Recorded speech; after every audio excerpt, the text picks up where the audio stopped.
He spat the words at her, his voice dripping with contempt. "You're wearing that? You look like the help, Serafina. Are you trying to sabotage me?" Her husband, Marcus, gestured to her simple charcoal grey dress, his face twisted in disgust. She was, in his eyes, a plain, worthless accessory he was forced to drag to the most important gala of his life. But he had no idea that the simple woman he insulted was the silent owner of a billion-dollar empire, and that very dress was the key. He was about to learn, in front of the entire world, that the woman he called worthless was the one they all worshipped. The penthouse apartment was a monument to glass, steel, and suffocating silence.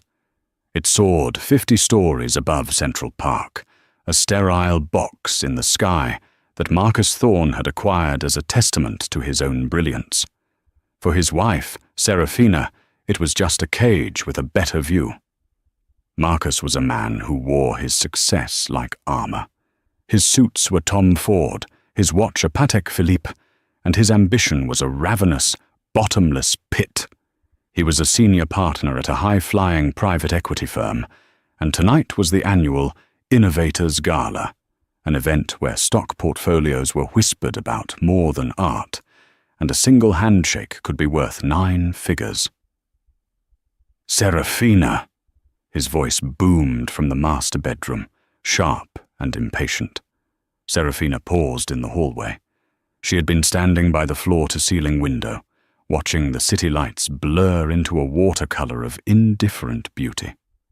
She took a breath, smoothed the front of her dress, and walked toward him.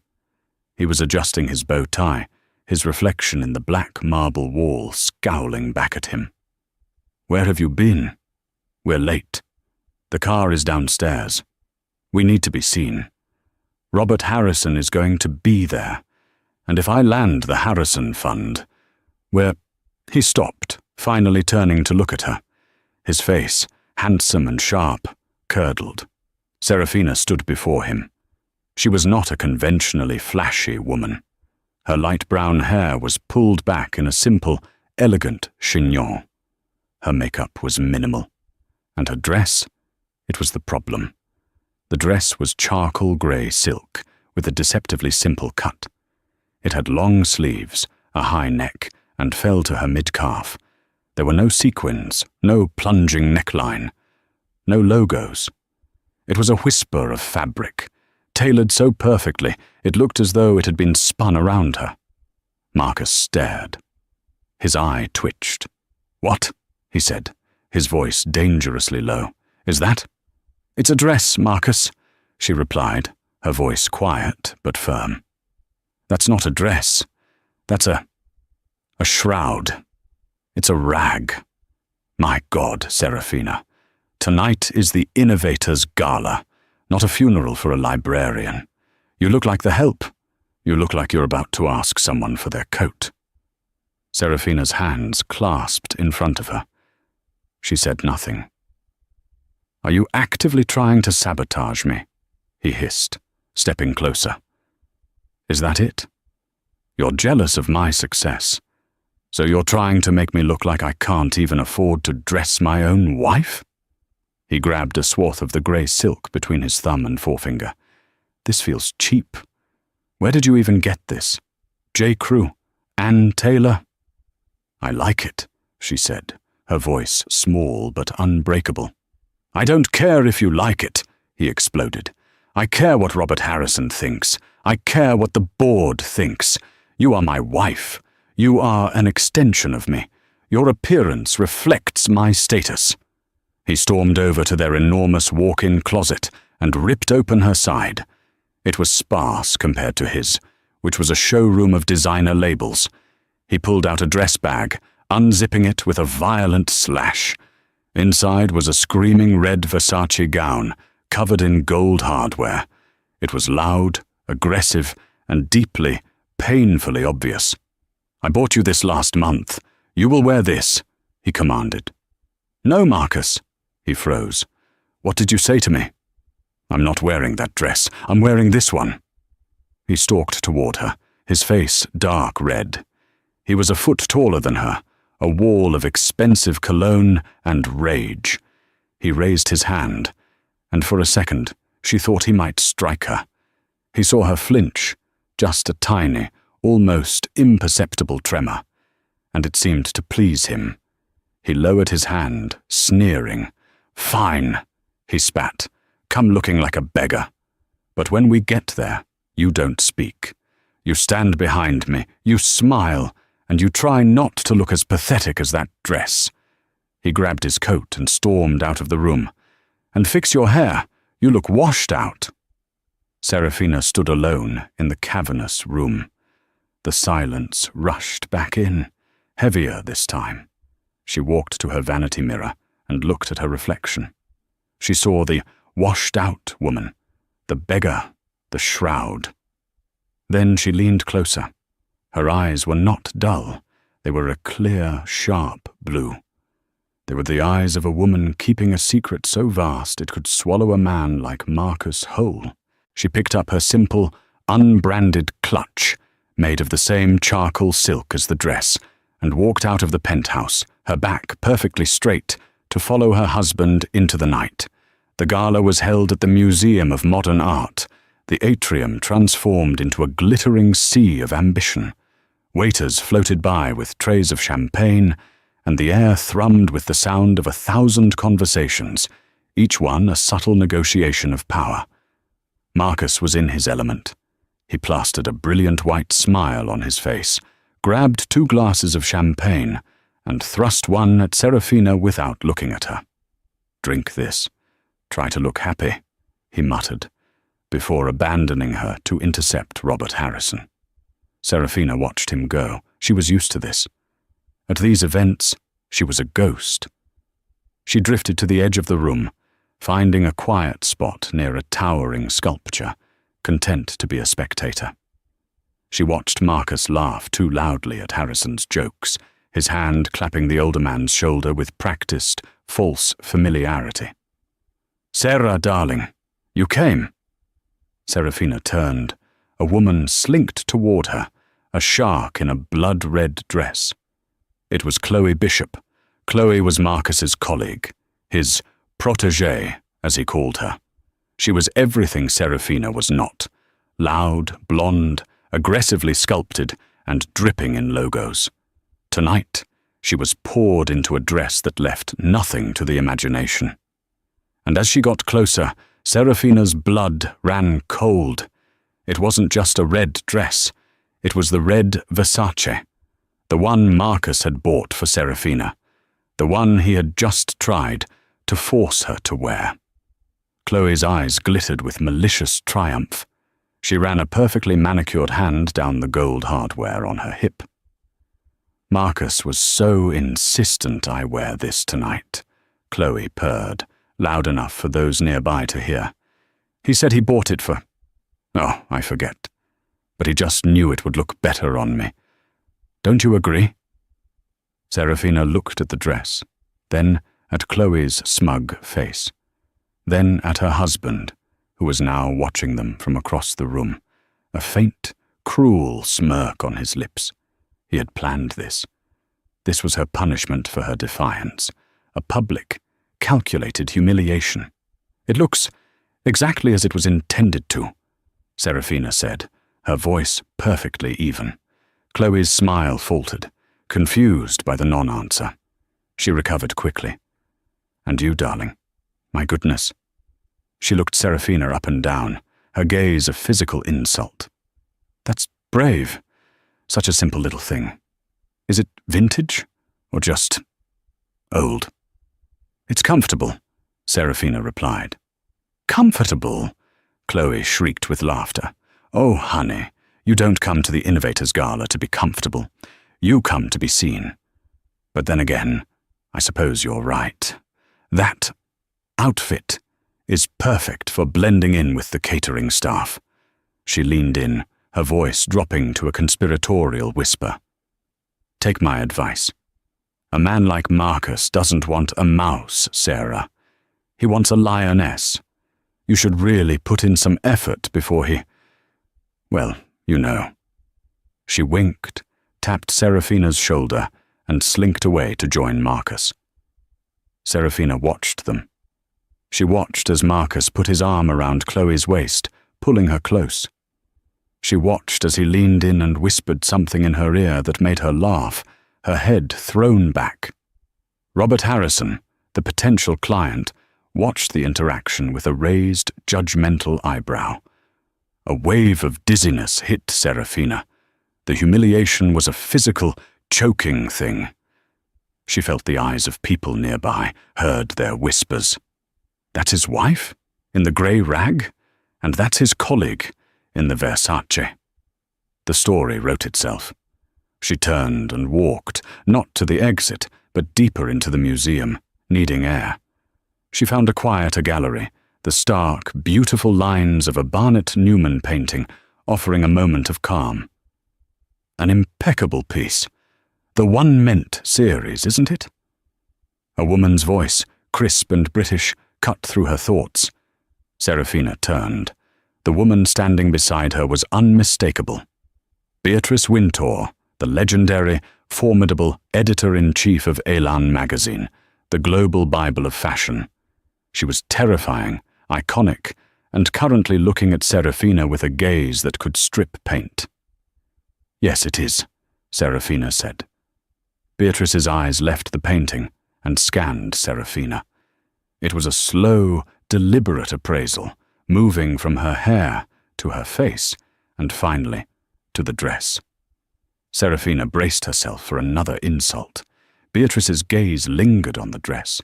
She tilted her head. A flicker of something crossed her features. Recognition? Respect? A bold choice for an event like this, Beatrice said, her voice neutral. So I've been told, Serafina replied. Beatrice gave a tiny, almost invisible smile. Most people here are dressed in noise. You are dressed in confidence. It's refreshing. She looked at the dress one more time, her eyes tracing the invisible, perfect seam work. That, she said, with a quiet finality, is an exceptional garment. Before Serafina could respond, an aide appeared at Beatrice's elbow. Miss Winter, they are ready for you. Beatrice nodded, then gave Serafina one last, calculating look. Enjoy the evening, Ms. Thorne, Serafina said. Serafina Thorne. Ms. Thorne. Beatrice nodded curtly and was gone. Serafina stood alone, her heart hammering. It was the first kind word she'd received in years. She touched the silk of her sleeve. The humiliation from Marcus and Chloe began to recede, replaced by a cold, hard resolve. They thought she was a ghost. They thought she was the help. They had no idea who she really was. But they would. Soon. 3 days a week, Serafina Thorne ceased to exist. On those days, she wouldn't take the private elevator from the penthouse. She would take the service elevator down to the sub-basement, exit into the alley, and walk 3 blocks to a different subway line. She would ride it downtown to Tribeca, to an anonymous pre-war building with a rusty steel door. She'd unlock it, pass through a darkened freight area, and enter a second, biometric-locked door. The moment it hissed shut behind her, she was no longer Serafina Thorne, the mousy, invisible wife. She was the Weaver. The studio was a 10,000-square-foot oasis of white light, raw concrete, and meticulously organized creation. This was her kingdom. This was the global headquarters of Atelier Grey. In the fashion world, Atelier Grey was a myth. It was a brand spoken of in hushed, reverent tones. It had appeared from nowhere 3 years prior. It had no logo. It ran no advertising. It had no flagship store. It was sold only through a password-protected website, and you couldn't ask for the password. You had to be given it. Its clients were not influencers. They were Nobel Prize-winning authors, avant-garde architects, old-money heiresses who despised logos, and the few tech billionaires with actual taste. The quality was absurd, the tailoring microscopic in its precision, and the prices astronomical. and no one knew who the Weaver was. The press had tried. Vogue, the Wall Street Journal, Forbes, they all ran investigative pieces. They speculated it was a reclusive European count, a famous designer leaving a big house, like Phoebe Philo after Céline, or even a collective of Japanese masters. They were all wrong. It was Serafina.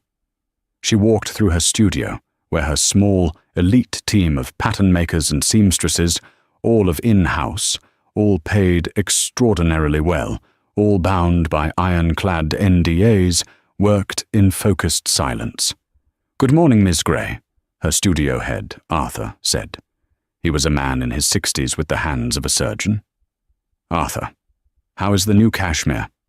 "Like cloud," he said, handing her a swatch of the cream-colored fabric. She rubbed it between her fingers. This was her truth. The feel of fabric, the line of a seam, the precise weight of a drape. This was the language she spoke. She had been a prodigy at Parsons School of Design. Her graduate collection was hailed as genius. She'd started a small label with her then-boyfriend, a charismatic designer named Leo Petrov. Serafina handled the design. Leo handled the marketing. The brand took off. And then, 2 weeks before their first major runway show, Leo vanished. He reappeared a month later, having trademarked all her designs, all her patterns, and the brand name. He had pushed her out, taken full credit, and left her with nothing. The legal battle bankrupted her. The betrayal broke her. She vowed 2 things. She would never be poor again, and she would never let a face, especially a man's, overshadow her work. She met Marcus a year later. She was working as a simple pattern maker, hiding her talent. He was an up-and-coming banker. He saw her quiet, classical beauty and her, supposedly modest, family trust fund. He saw a suitable, non-threatening wife. She saw a shield, a way to be invisible while she rebuilt. She'd started Atelier Gray with the last of her trust money, anonymously. She was the sole investor, the sole designer, the sole owner. In 3 years, her simple little brand had been valued by Forbes at an estimated $1.2 billion. Marcus, who checked his own stock portfolio 30 times a day, had no idea. He complained about her boring clothes, while his worthless wife was personally dressing the Queen of Sweden. "Miss Gray," Arthur said, pulling her from her thoughts, "the invitation you were waiting for arrived." He handed her a thick, cream-colored envelope. It was embossed with a simple, elegant logo, GFS, the Global Fashion Summit. It was the Davos of the fashion world, held in Paris. It wasn't about runway shows. It was about the business and future of fashion. The letter inside was from the director. It formally invited the Weaver of Atelier Gray to accept the 2025 Global Visionary Award in person. "They are quite insistent," Arthur said. "They say it's time for the Weaver to take her bow. For 3 years, she had refused every award, every interview, every photo. But this was different. She thought of Marcus's sneer. 'You look like the help.' She thought of Chloe's laugh. A man like Marcus doesn't want a mouse. She thought of Beatrice Wintour's appraising eye. An exceptional garment. "Arthur," she said, a cold, clear fire lighting in her eyes. "Book a flight to Paris, for me and for the entire senior team." "And the award?" he asked. "Oh, I'm going to accept it," Serafina said. "But first, I need you to retrieve a dress from my personal archive." "Which one, Miss Gray?" "The charcoal silk, the one I wore to the gala. Have it cleaned, pressed, and packed as if it were the crown jewels." "Of course. And will Mr. Thorne be joining you?" Serafina looked at the design wall, at the sketches for her next revolutionary collection. "I have a feeling," she said, "that Mr. Thorne will find his own way there." The week after the gala was not a good one for Marcus Thorne. He arrived at his gleaming corner office on Monday, expecting congratulations. Instead, he was met with a wall of silence. The Innovators Gala had been a disaster, and he knew it. Robert Harrison, the client he was meant to land, had sent him a curt email. "Mr. Thorne, thank you for the invitation. It was illuminating." It was a no, written in the language of old money. The rumour mill, fueled by Chloe's preening in the Versace dress, had cemented a narrative. Marcus Thorne was a man who disrespected his wife and flaunted his mistress. In the stuffy conservative world of high finance, bad taste was one thing, but public indiscretion was a sign of poor judgment. It made him look like a liability. "What the hell happened?" his senior partner, a gruff man named Reynolds, demanded, storming into Marcus's office. "Harrison is pulling his fund. He said you lack discretion. What did you do, Marcus?" "It was nothing. A misunderstanding," Marcus blustered. "A misunderstanding. I heard your wife looked like a pauper, and you were all over Chloe Bishop. Is that true? That's slander. My wife, she's simple. She's shy. She's a problem, Marcus," Reynolds snapped.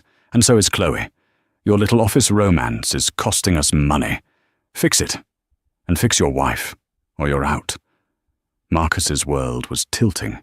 He was over-leveraged. He had bought the penthouse assuming the Harrison deal, assuming his bonus. He had poured money into a private account for Chloe.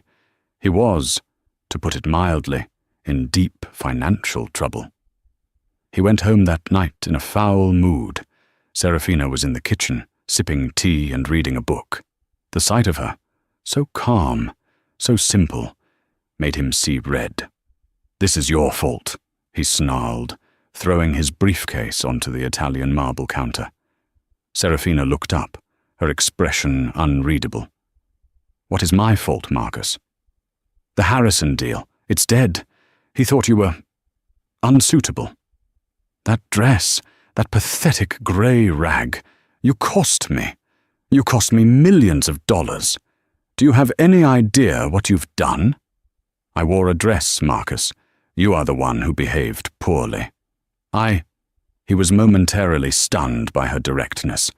"You are nothing, do you hear me? You're a leech. You live in my house. You spend my money. Or wait, you don't even do that, do you? You just hoard that little trust fund of yours. What good are you? You're just beige." He was trying to break her. He needed her to break. He needed access to her trust fund. That was his only way out. "You're nothing without me, Serafina," he said, his voice dropping to a low, venomous tone. "You'd be serving coffee in some diner if I hadn't married you. You are a nobody." Serafina closed her book. She stood up. She was several inches shorter than him, yet somehow she seemed to look down on him. "You're right, Marcus. I am a nobody," she said, her voice clear as ice. "I'm just your simple wife." She walked past him, toward their bedroom. "Where do you think you're going?" he demanded. "I'm packing, Marcus. I have a flight to Paris tomorrow." This gave him pause. "Paris? For what? A spa trip?" "Something like that. A fashion conference I wanted to see." A new, terrible idea bloomed in Marcus's mind. A lifeline. The Global Fashion Summit was in Paris. He'd seen announcements. It was the place to be seen. All the luxury brands, all the high net worth individuals, all the new money. "The Global Fashion Summit," he said aloud. "That's where you're going?" "Yes." "I'm coming with you."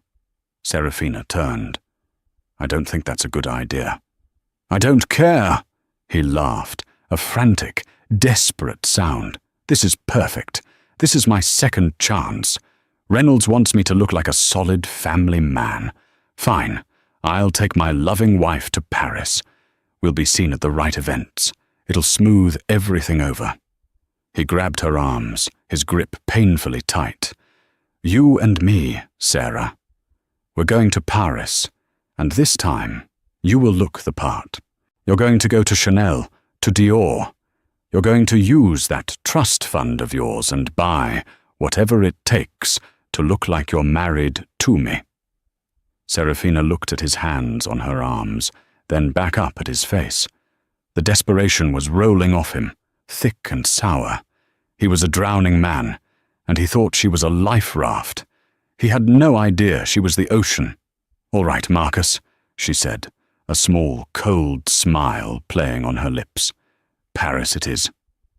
Paris was a flurry of grey skies and blinding ambition. The Global Fashion Summit had taken over the Grand Palais, its glass-domed roof sheltering the most powerful people in the industry. Marcus was a man possessed. He had forced Serafina on a shopping spree the moment they landed. He watched with frantic approval as she dutifully visited the Chanel and Dior boutiques on Avenue Montaigne. He didn't notice that she didn't actually buy anything. She just let the sales associates, who recognized her instantly from her private buyer profile, play along. "This is it, Sarah," Marcus buzzed as their car pulled up, his hands fidgeting with his cuffs. "You look good. Very appropriate." She was wearing a simple, impeccably tailored black pantsuit. It was, of course, atelier grey. But to Marcus, it was just appropriate and boring, and therefore safe. He was so focused on his performance, he'd given up trying to force her into something flashy.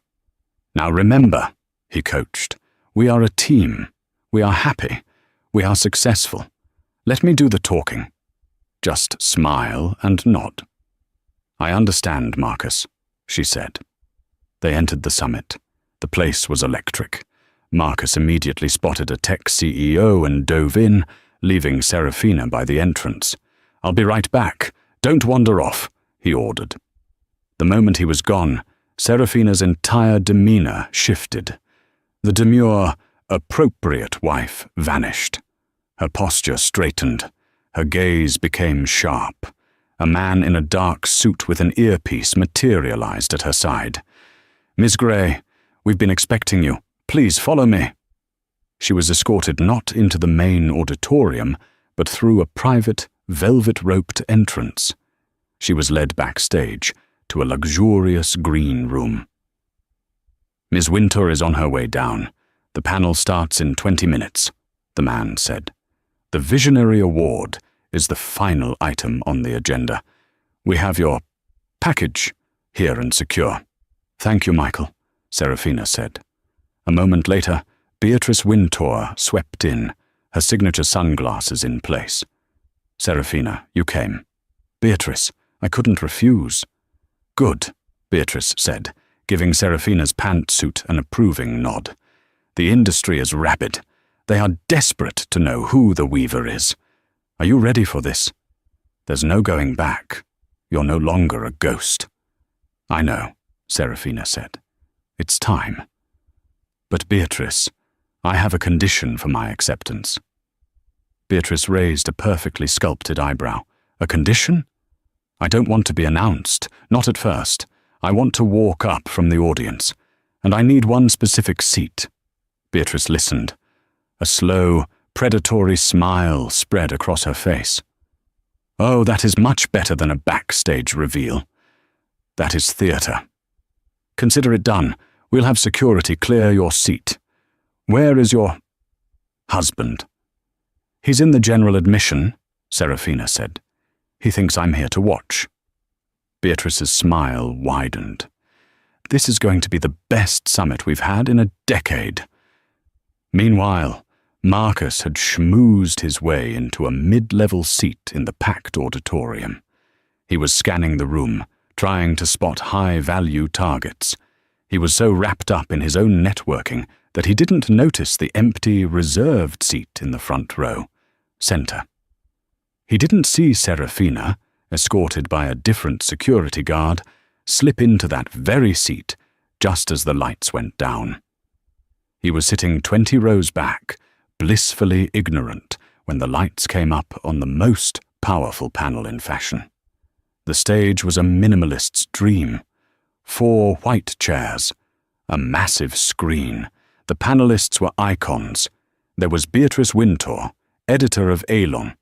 There was Damien Chevalier, the revered, iconoclastic designer from Paris. And there was Kaito Tanaka, the Japanese minimalist master. The moderator, a sharp journalist from the Financial Times, began. Welcome. Our topic today is the future of luxury. Is it sustainability? The metaverse? Or, she paused, is it anonymity? The crowd murmured. Damien Chevalier, a man who rarely spoke, leaned into his mic. It is not anonymity. It is integrity. For 20 years we have been in a cycle of trash. He said the word with beautiful French disdain. Logos, influencers, plastic clothing for plastic people. We have sold noise. The future, the true luxury, is silence. Beatrice Wintour nodded. Damien is right. The single most influential voice in fashion today isn't a voice at all. It's a whisper. I'm talking, of course, about Atelier Grey.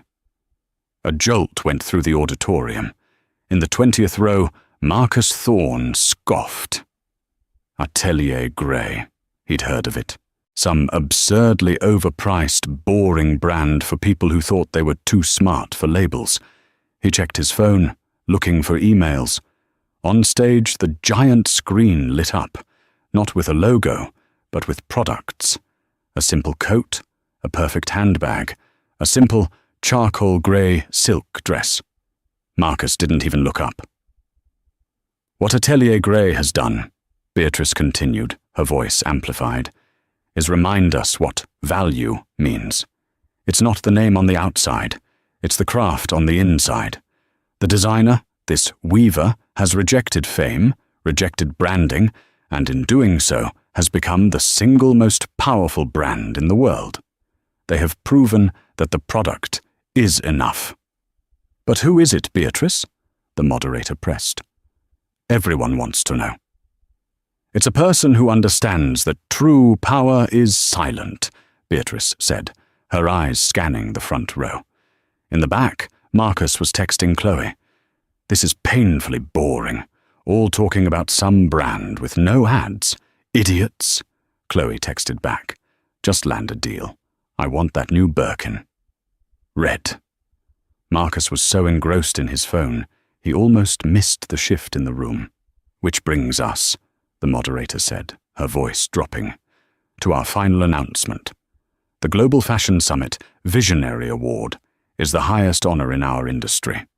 It is given to the person who has not just changed the game, but created a new one. This year, the board's vote was unanimous.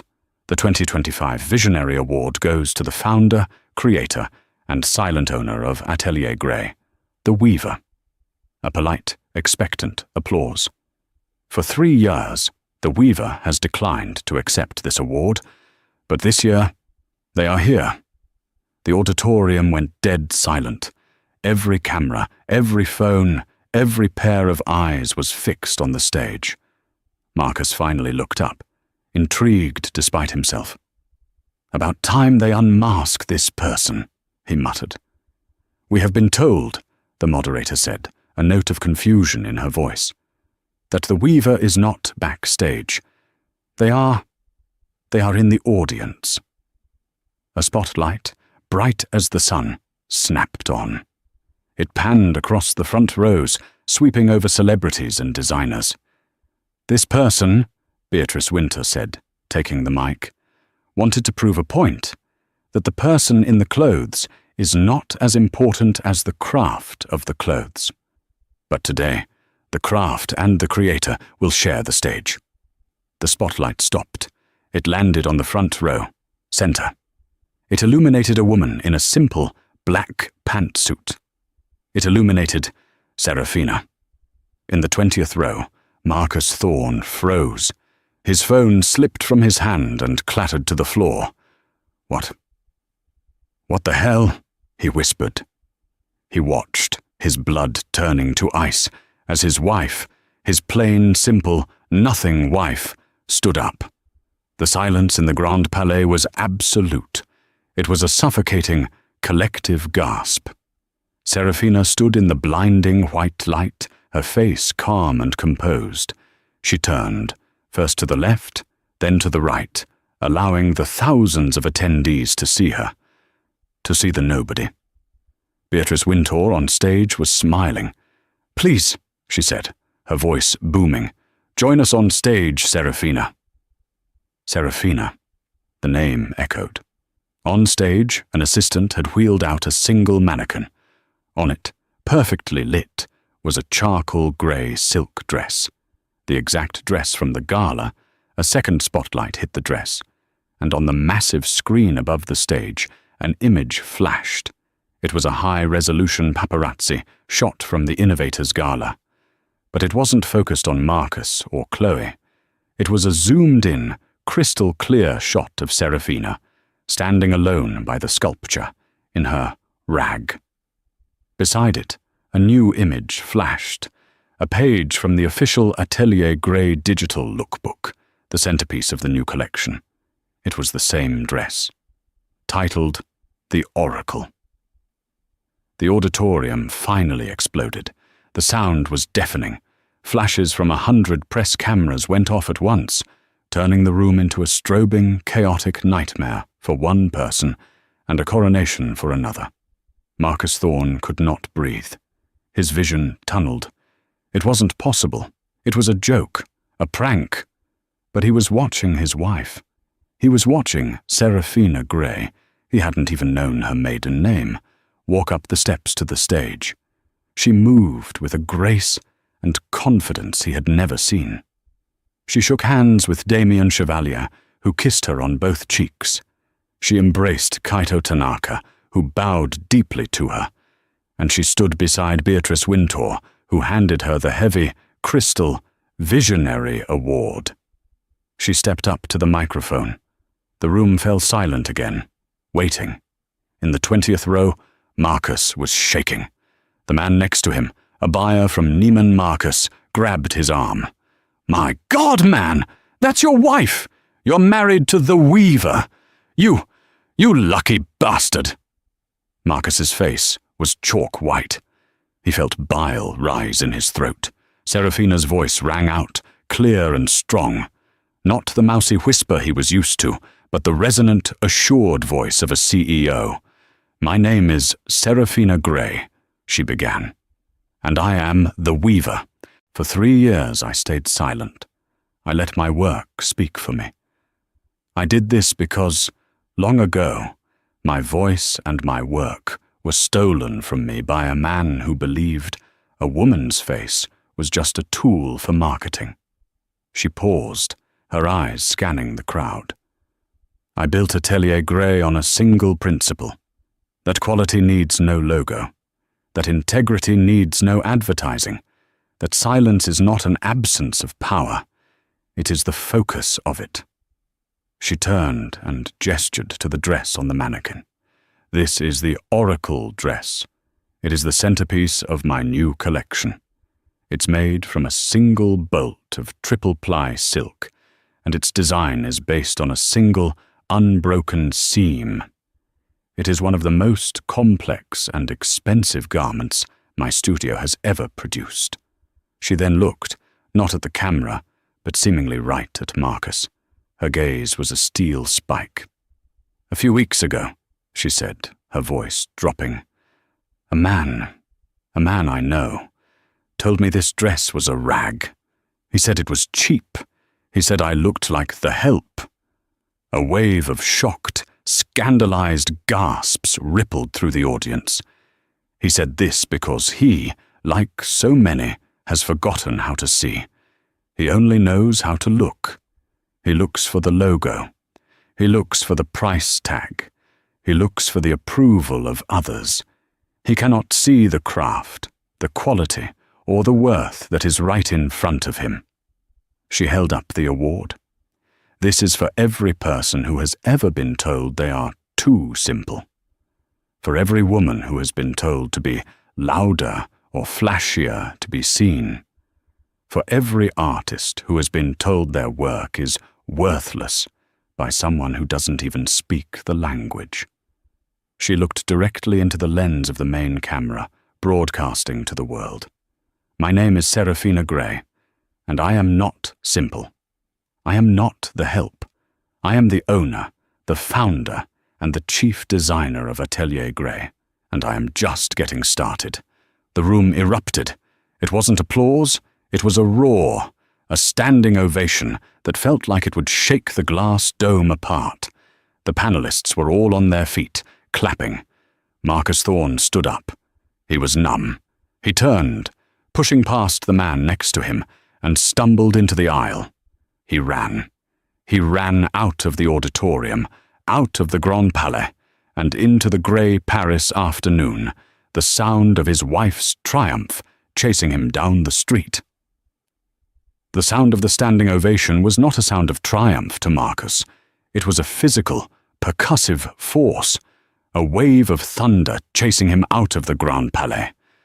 He slammed through the glass exit doors, his chest heaving, and stumbled into the cool, indifferent grey of the Paris afternoon. He was running. He didn't know where. He just ran, shouldering past tourists on the Champs-Élysées, his $4,000 Zegna suit already streaked with sweat.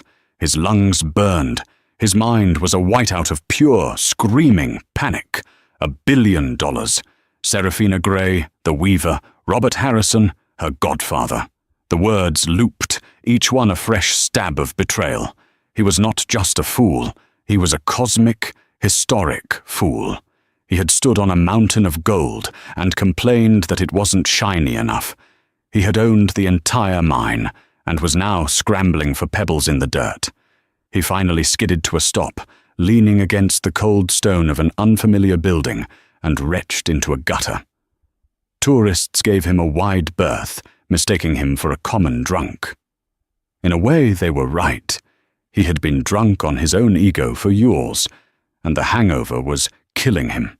He fumbled for his phone, his hands shaking so badly he could barely unlock it. It was already a smoking crater of his former life, a digital tombstone. 421 new emails, 112 text messages, 88 missed calls. He opened it. The first alert that popped up was from Forbes, the push notification, a brutal, concise epitaph. Silent no more. Serafina Grey, the weaver of 1.2B Atelier Grey, unmasked at Paris Summit. He clicked it. The article was already trending globally. There was a picture of Serafina on stage, looking radiant and powerful. Then there was a second, smaller photo.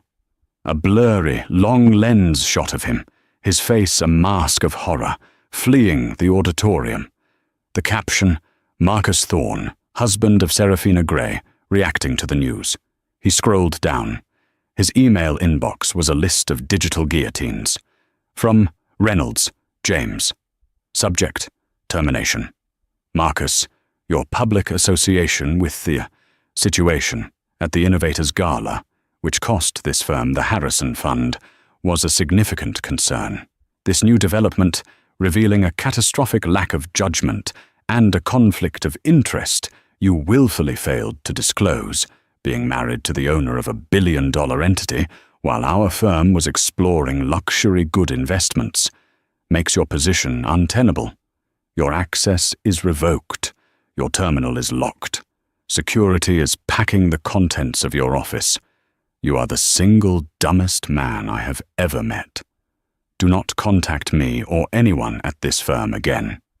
He swiped to his texts. It was a cascade of WTF. Is it true? And dude, are you okay? From colleagues and friends who were all, he now realized, just vultures circling his success. And then there was the text storm from Chloe. Chloe, is this a joke? Chloe, Marcus, call me. People are sending me links. The red dress. They're laughing at me. They're calling me the Versace side piece. Chloe, that bitch. She planned this. She set us up. Chloe, Marcus, answer me. Are you broke, or is her money our money? Because if it's our money, we can destroy her. Call me. Chloe, Marcus. He saw a notification from his private bank, the one he shared with Serafina. Alert. A freeze has been placed on account Dedososurfer 9-0-12 by the primary account holder, S. Gray. He was choking. He couldn't breathe. He flagged down a taxi, his voice a hoarse croak. Hotel Plaza Athénée. Vite! Fast! He stumbled into the glittering, flower-filled lobby of the hotel, a place that had worshipped him 24 hours earlier. The doorman, who had bowed to him that morning, now looked straight through him. The polite, smiling concierge stepped out from behind the desk, his face a mask of professional regret. "Mr. Thorne, a moment, please." "My key, it's not working," Marcus stammered, frantically tapping the card on his hip. "Sir, there has been a change in the registration for your suite," the concierge said, his voice low. "The bill has been settled in full, but the room is no longer in your name. We were asked to hold your luggage." "What? No, that's my suite. My wife."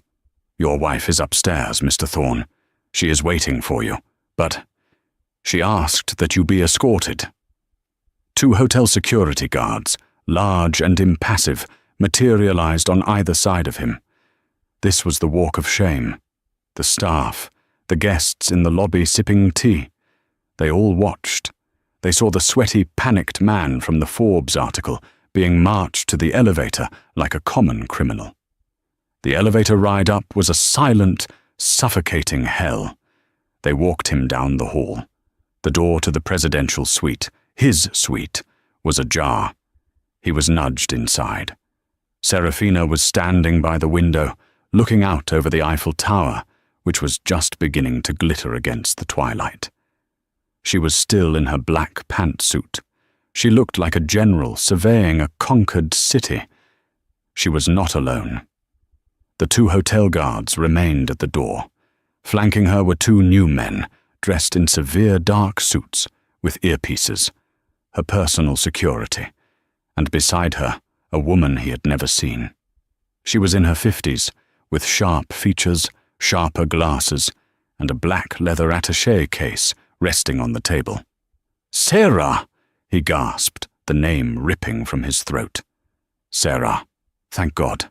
You won't believe the things they're saying. My job. My—" He lunged toward her, his hands out, desperate for an anchor. "Baby, we're rich! You're incredible! I can't believe it!" He tried to embrace her. The 2 new security men stepped forward in perfect, terrifying unison, blocking his path with their bodies, a wall of muscle. He froze. "There is no we, Marcus," Serafina said. Her voice wasn't the whisper he remembered. It was the clear, cold, amplified voice from the stage. It held the absolute, terrifying power of a judge's gavel. "Mr. Thorne," the woman with the glasses said, stepping forward. Her French accent was precise and sharp. "I am Geneviève Dubois, Ms. Gray's French legal counsel. We are here to facilitate your immediate departure from this suite and from this country." "Departure? What? This is my suite. I paid for this." Marcus laughed, a high-pitched, hysterical sound. "You can't. Serafina, stop this. Stop these people. It's me, your husband. I love you." The lie tasted like ash in his mouth. I can explain, Chloe," he stammered, his eyes darting between the lawyer and his wife. "It was a mistake, a stupid, meaningless mistake. She meant nothing. I was stressed. We can fix this. I can help you run this company. I know finance. You need me." The room was silent. Serafina let the idiotic, desperate words hang in the air, then die. She turned from the window. Her eyes were not angry. They were not sad. They were, to his horror, completely, utterly, and devastatingly empty. She was looking at him like he was a line item on a budget that needed to be cut. "Help me," she repeated. "Like you helped me at the gala." She took a step closer. The guards tensed. She raised a hand and they relaxed. She was in total control. "You don't get it, Marcus. That's the part you've never understood. You were never my partner. You were my camouflage. Camouflage? What? You think you were fired because of me? She continued, her voice a scalpel, dissecting him piece by piece. No. You were fired because you're a bad investor. You were fired because you are arrogant, and you make bad emotional bets. You were fired because you lost the Harrison Fund all by yourself. But, Harrison, I just spoke to Robert, she said. He was my father's roommate at Yale, Marcus. He has been my godfather for 30 years. He has sat on the advisory board of Atelier Grey since the day I founded it. He didn't come to that gala to see you. He came to see me, and to take the measure of the man who was, by all accounts, making his goddaughter's life a quiet hell. You failed his little test, Marcus, spectacularly. Marcus's knees felt weak. He grabbed the back of a chair. As for your career, the lawyer, Genevieve, interjected, I believe you'll find it difficult to work in private equity again. Ms. Grey is, as of this afternoon, the majority shareholder in the holding company that owns your former firm. Your indiscretion, as Mr. Reynolds called it, has been noted. He was not just fired, he was erased. Now, Genevieve continued, to the assets. She opened her attaché case. Mr. Thorne, this is a post-nuptial agreement you signed 3 years ago. You may not recall. You were quite busy. She slid a paper across the table. It's the one you insisted on, Serafina said, her voice dripping ice. The one you had your lawyers draft to protect your future earnings from my modest family trust fund. You were so afraid I'd take your money, Marcus. It stipulates, Genevieve said, a complete and total separation of all assets, current and future, in the event of, and I quote, professional infidelity or gross public misconduct. Your long-term documented affair with Ms. Chloe Bishop and your behavior at the Innovators Gala qualify on all counts. It's an ironclad morality clause. Your clause, Mr. Thorne. Marcus's world, which had been tilting, now inverted. The penthouse, Serafina said, ticking items off a mental list, was purchased by a holding company. I am the sole director. The lease on your Porsche expired last Tuesday. My office declined to renew it. It was towed this morning. The art you loved to brag about. All on loan from the Met. My mother is the head of the acquisitions board. They're collecting it on Friday. Everything you thought was yours was just mine, on loan, to see what you would do with it. And you, Marcus, you were a terrible, terrible disappointment. He was speechless. He was a ghost. As for Miss Bishop, Serafina nodded to the lawyer. Genevieve handed him a second, much thicker folder. These, the lawyer said, are receipts. For the apartment you leased for her on the Upper East Side, the jewelry, the trips, all paid for from a joint checking account. An account which, you may recall, was funded entirely by Ms. Grey. My forensic accountants in New York call that embezzlement. I believe they have already filed the criminal complaint with the district attorney's office. This was it. The bottom. He was going to jail. Oh, I'm not going to have you prosecuted, Marcus, Serafina said, as if reading his mind. That's too messy, but the threat of it will be enough.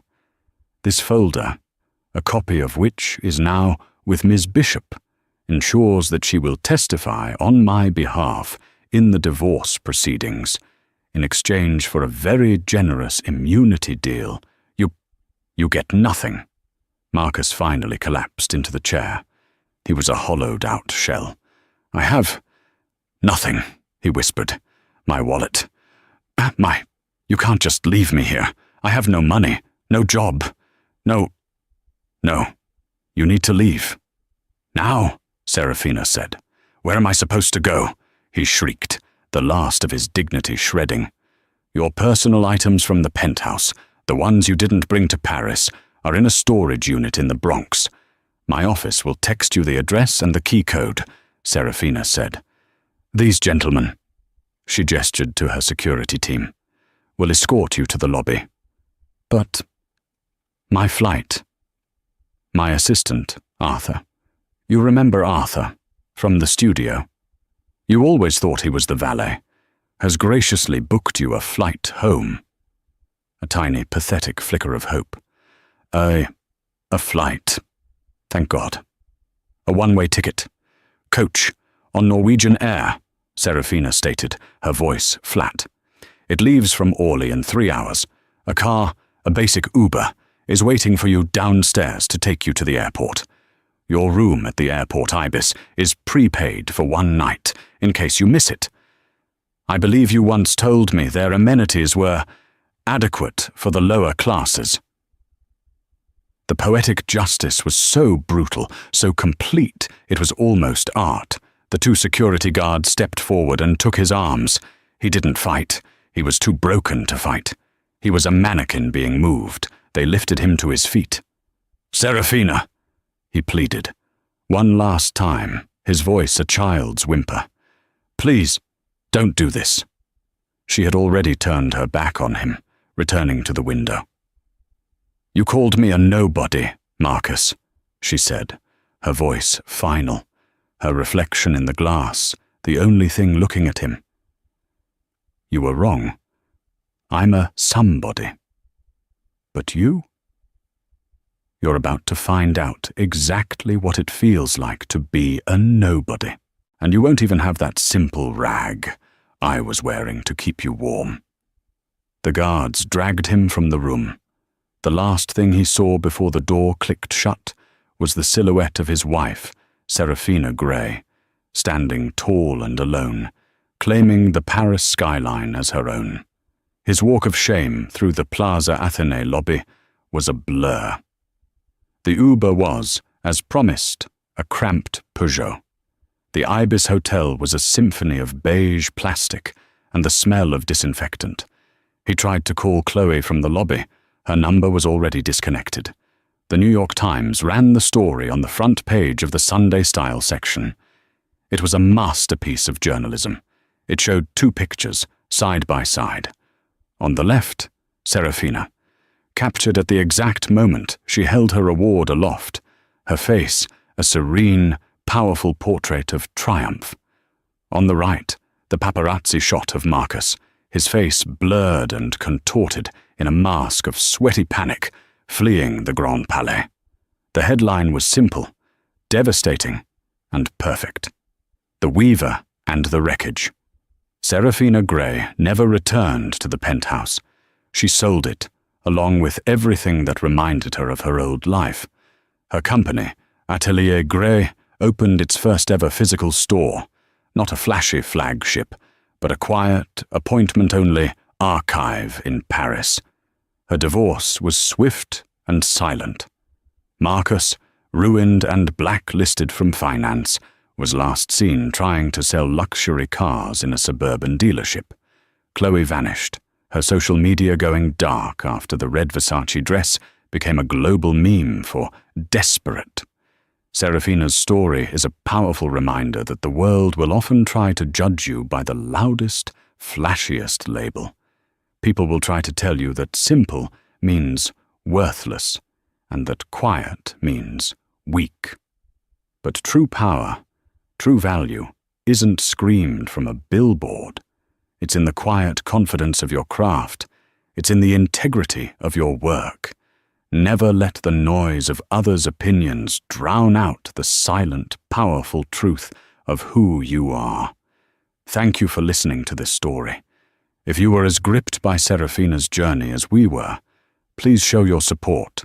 Hit that like button, share this video with someone who needs to be reminded of their own worth, and most importantly, subscribe to our channel for more real-life drama and powerful stories. Let us know in the comments, what was the moment Marcus finally realized he'd lost? We'll see you in the next one.